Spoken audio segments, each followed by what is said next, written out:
हे दोस्तों, आप सभी का स्वागत है भाई हमारी वीडियो में। अच्छा फ्रेंड्स, आज के टाइम पे यार दाढ़ी बढ़ाना हो या बाल काटना हो, इन सब चीजों के लिए भैया मशीन आ गई है। पर पहले के समय में जब ये सब नहीं हुआ करती थी तो हमें पूरी तरह से देखिए ब्लेड पर निर्भर होना पड़ता था। शायद आपको याद होगा वो रेजर जो बीच से खुलता था, है ना, और उसके अंदर ब्लेड लगा के दाढ़ी बनाई जाती थी।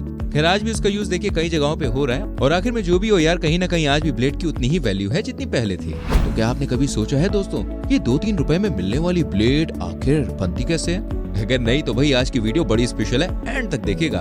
क्योंकि जब आप छोटी सी ब्लेड को अपनी आंखों से फैक्ट्रीज में बनते हुए देखेंगे ना, तो जाहिर है कि आपकी आंखें भी फटी की फटी रह जाएंगी। तो आज की इस वीडियो में दोस्तों हम आपको ब्लेड की पूरी मैन्युफैक्चरिंग दिखाने वाले हैं, इसलिए वीडियो को एंड तक जरूर देखिए।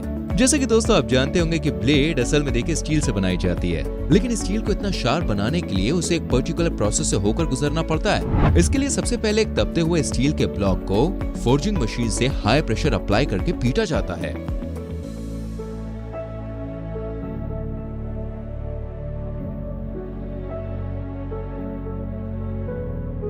इसको लगातार तब तक पीटा जाता है जब तक ये आई मम्मी गलती हो गई छोड़ दो ऐसा ना बोल दे मजाक कर रहा हूँ। बोल देखिए मैं आपको बता दूं, इसको तब तक पीटा जाता है जब तक ये गोल चक्के की शेप में ना आ जाए। जब ये टुकड़ा हर तरफ से पिट पिट कर बराबर हो जाता है ना सही से, तो इसे एक दूसरी मशीन में ट्रांसफर कर दिया जाता है।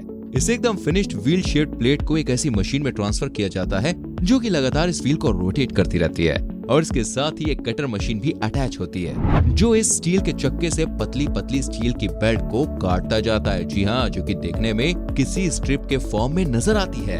इन पट्टियों को बिल्कुल इस हिसाब से शेप दिया जाता है कि ये बिल्कुल बराबर बराबर टुकड़ों में कट के एक रेजर ब्लेड का शेप ले ले। हालांकि अब इन ब्लेड्स को और प्रोसेसिंग की जरूरत होती है।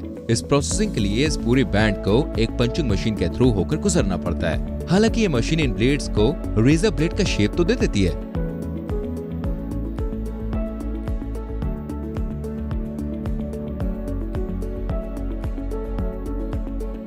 लेकिन अभी भी ये अलग अलग टुकड़ों में नहीं कटी होती। जी हाँ, क्योंकि अभी तक देखिए ये स्टील पूरी तरह से पका हुआ नहीं होता है और कच्चा होने की वजह से दोस्तों इसमें काफी लचीलापन भी होता है। अब देखिए भाई, जाहिर सी बात है कि इसे हम इस तरह से तो इस्तेमाल नहीं कर सकते ना, तो इसीलिए अब इसे अच्छी तरह पकाने का काम आता है। इस पूरी प्रोसेसिंग के लिए और इसके लचीलेपन को खत्म करने के लिए पहले तो ब्लेड को लगभग 1000 डिग्री सेल्सियस पर बेक किया जाता है और फिर पूरी की पूरी स्ट्रिप को तुरंत ही लगभग -40 डिग्री सेल्सियस के टेम्परेचर पर ठंडा कर दिया जाता है। इस पूरे ट्रीटमेंट की वजह से दोस्तों ये स्टील बहुत ही ठोस हो जाती है।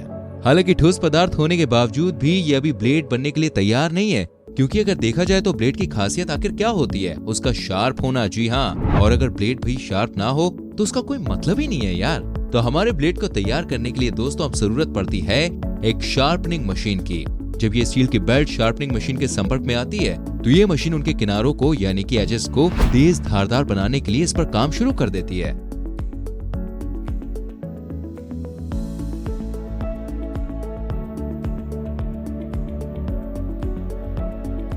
अब बारी आती है उस कंपनी का टैग इस ब्लेड पर लगाने की जो इसे मैन्युफैक्चर कर रही है, और इसके लिए इंक की स्टैंपिंग का इस्तेमाल किया जाता है। इंक स्टैंपिंग की हेल्प से इन ब्लेड्स पर ब्रांड का नाम प्रिंट किया जाता है। अब बारी आती है इस ब्लेड की बेल्ट से एक एक ब्लेड को काटकर अलग करने की। इसके लिए सबसे पहले इस ब्लेड को एक कटर मशीन के अंदर डाला जाता है जो कि एक पर्टिकुलर टाइम इंटरवल के दौरान इस बेल्ट पर काम करती है और फटाफट से छोटे छोटे और बराबर साइज में काट कर कुछ इस तरह से रख दिया जाता है। और फिर इस पूरे सैंपल का टेस्ट करने के लिए इनमें एक ब्लेड उठाई जाती है और इसका शार्पनिंग टेस्ट किया जाता है। जब ये ब्लेड इस टेस्ट में पास हो जाती है ना, तो इस पूरे सैंपल को आगे मार्केट में सप्लाई करने के लिए तैयार किया जाता है। हालांकि ब्लेड पूरी तरह से तैयार हो चुकी है, पर अभी भी देखिए इसकी लाइफ कुछ खास नहीं होती, क्योंकि जैसा हम सभी अच्छी तरह से जानते हैं कि ब्लेड के ऊपर जंग भी लग सकती है जिससे ये ज्यादा समय तक नहीं चलेगी।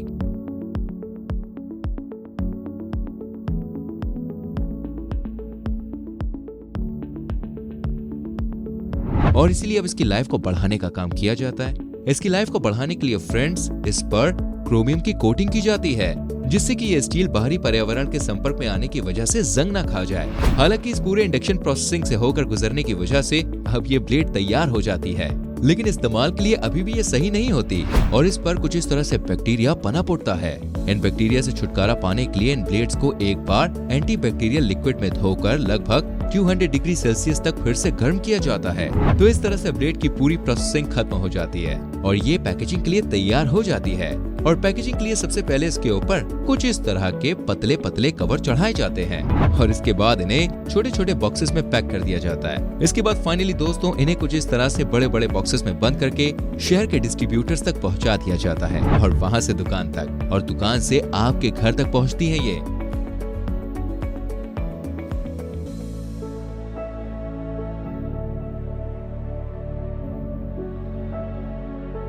उम्मीद है कि आपको ये इन्फॉर्मेटिव वीडियो पसंद आई होगी, आपको अच्छे से समझ में आ गया होगा ब्लेड कैसे बनती है। वेल देखिए, हम बहुत मेहनत करते हैं तो यार प्लीज लाइक कीजिएगा, शेयर कीजिएगा, हमें बहुत मोटिवेशन मिलता है आपके इस काम से। एंड आने वाली वीडियोस को देखने के लिए दोस्तों चैनल को सब्सक्राइब करके बेल आइकन प्रेस करें, जिससे आपसे हमारी कोई भी वीडियो मिस ना हो। मिलते हैं अगली वीडियो में, अपना ख्याल रखिए, बाय बाय।